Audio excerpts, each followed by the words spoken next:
જામનગરમાં વૃદ્ધ મહિલાની ચેઇન લૂંટનો મામલો માત્ર 2 દિવસમાં પોલીસે ઉકેલી નાખ્યો છે। સિટી એ ડિવિઝન પોલીસે રિક્ષા ચાલક સહિત 2 આરોપીઓને ઝડપી પાડ્યા છે અને લૂંટાયેલો ₹1.5 લાખનો સોનાનો ચેઇન પણ કબજે કર્યો છે। 70 વર્ષીય મણિબેન પાસેથી છરી બતાવી ચેઇન લૂંટીને આરોપીઓ રિક્ષામાં ફરાર થયા હતા।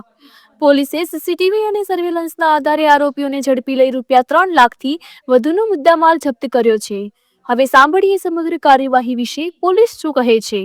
બ્યુરો રિપોર્ટ ગત તારીખ 13 ડિસેમ્બરના રોજ જામનગર સિટી એ ડિવિઝન પોલીસ સ્ટેશનમાં એક વૃદ્ધ મહિલાના ગળામાંથી સોનાના ચેનનો લૂંટનો બનાવ બનેલો હતો, જેમાં જે સાધના કોલોની વિસ્તારનો બનાવ હતો અને જેમાં જામનગર સિટી એ ડિવિઝન પોલીસ સ્ટેશનમાં ભારતીય ન્યાય સંહિતાની કલમ 309(6), 351(3) અને 54 મુજબનો ગુનો દાખલ કરવામાં આવ્યો હતો। આ બનાવને અનુસંધાને જામનગર સિટી એ ડિવિઝન પોલીસ સ્ટેશનના સર્વેલન્સના સ્ટાફ દ્વારા ટેકનિકલ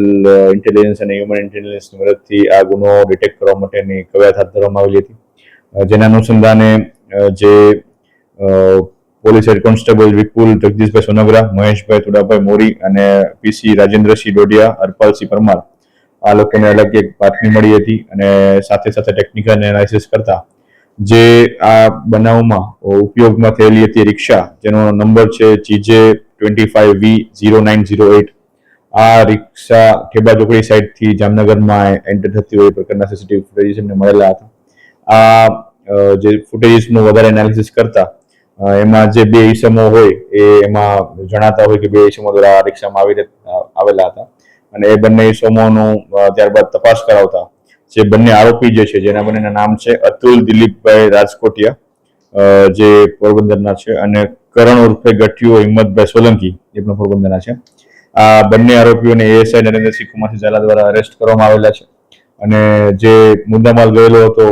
સોનાનો ચેન એ તેમજ રિક્ષા સાથે કુલ મળીને આશરે ₹3,05,010 મુજબના મુદ્દામાલ કબજે કરવામાં આવેલો છે। આ બંને આરોપીઓને હાલ પોલીસ કસ્ટડીમાં લઈ અને આગળના પોલીસ રિમાન્ડ માટેની કાર્યવાહી હાથ ધરવામાં આવેલી છે અને આ બનાવ સિવાય અગાઉ આ પ્રકારનો કોઈ બનાવને અંજામ એમણે આપેલો છે કે કેમ,